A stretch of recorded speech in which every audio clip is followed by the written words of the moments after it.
They cut down my family's 237-year-old oak tree while I was out of town on business. You ever walk up to your own front yard expecting shade, expecting history, and find a sunburn instead? Because that's what hit me. Our property manager, Sandra Phillips, called it just leaves. I call it the worst mistake of her life. She sipped champagne on her porch to celebrate, told me to get over it, and thought that was that. But what she really did was turn a pile of leaves into the most expensive mess in Florida. And brother, I was not about to let that slide. The first thing I noticed when I drove up wasn't the empty space, it was the light. Too much light blasting down where that oak had been shading us for 2 centuries. Instead of that cool green twilight, I got glare. Chainsaw stench still hung in the air, sweet and sharp, and angry sawdust in the breeze. It felt like stumbling into a crime scene because that's exactly what it was. I got out barely able to stand and walked up to the stump, 2.5 feet tall, rough-cut, leaking sap. The ground was chewed to hell by heavy tires. My hands went to the rings in that trunk, counting back through time. Presidents, hurricanes, Civil War, both world wars, every birthday and funeral my family had out here. That tree was older than Florida itself, planted back when this was all wild. My granddad proposed to my grandma under those branches. My dad taught me to climb on those roots. We scattered Granddad's ashes right there thinking that tree would watch over us forever. I heard footsteps. Margaret Harper, our neighbor, came rushing up, tears in her eyes. She told me Sandra had shown up with a full crew like an invading army chippers, saws 5 days of destruction. And Sandra herself out there grinning, waving her clipboard, acting like she was queen of the woods. Margaret said Sandra claimed it was a hazard. When Mrs. Coleman tried to ask about permits, Sandra laughed and said, "I'm the permit authority." That's when I knew this wasn't about safety. This was payback. Sandra had waited till I was gone, then made her move. I asked Margaret for every detail. She looked so sad, but told me Sandra had been bragging all week. Telling people at the grocery store I was going to learn my lesson about challenging her. I promised Margaret I'd remember everything. I walked back to my cabin feeling like a hole had opened in the world, like the place itself was grieving. Here's the thing, most people don't know you destroy a tree that old in Florida. You're not just messing with memories, you're breaking the law. I pulled out my phone, started looking up statutes. Heritage Tree Protection Act, there it was. Turns out trees over 100 years old can have more legal rights than the folks who cut them. I called the county. "We'll need an inspection," they said, "but this sounds like a big deal." Then I called every attorney I could find. Most of them shrugged, said, "Tree cases don't go anywhere unless you're talking real money." So I asked, "What's real money?" They said 6 figures minimum. That made me sit up straight. Could a tree really be worth that much? Meanwhile, Sandra kept running her mouth, telling the board, telling everyone I was soft, that she'd fix the problem. And just to make sure I'd stay mad, she sent an email to the whole board suggesting they chop down 3 more problem trees. That's when it hit me. If I didn't stop her, now nothing was safe. Finally, I got a real hit an environmental law firm that took these cases seriously. They told me about Dr. James Walker, top tree valuation expert in Florida. If your tree's what you say and Sandra had no permits, this could be huge. Dr. Walker came out with his team.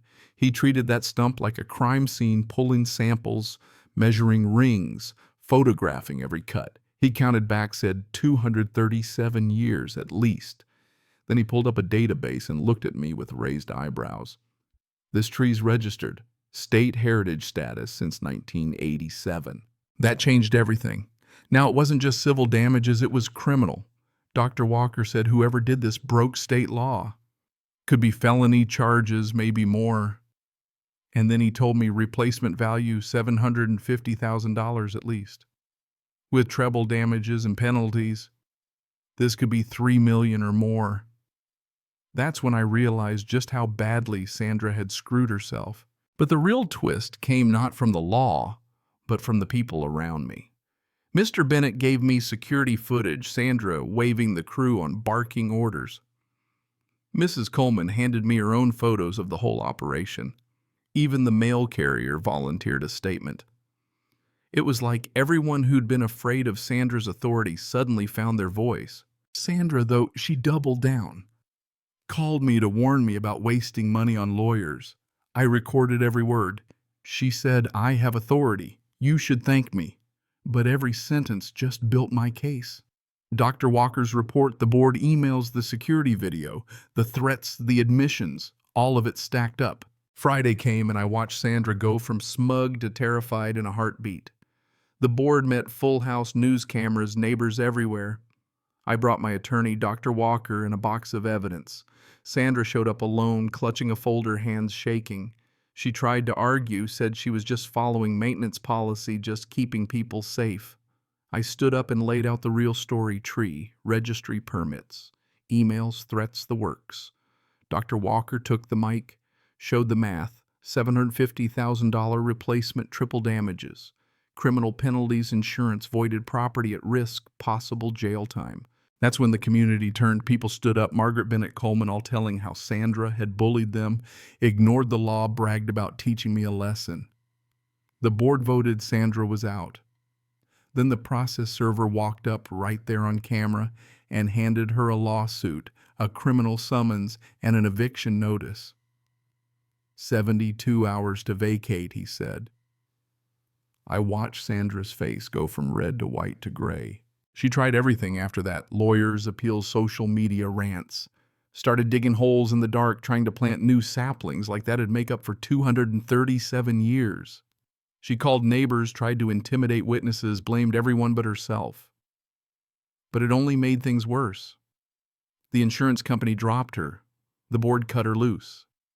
The media picked up the story. Her face was on every news channel in 3 counties. Property manager destroys $750,000, heritage tree faces criminal charges. In the end, Sandra lost everything: her house, her savings, her career. Court froze her assets so she couldn't run. Her marriage ended, her kids stopped speaking to her. And every Saturday, by court order, she wore an orange vest and planted trees under public supervision. People would walk by with their kids, point and say, "That's the lady who cut down the heritage oak.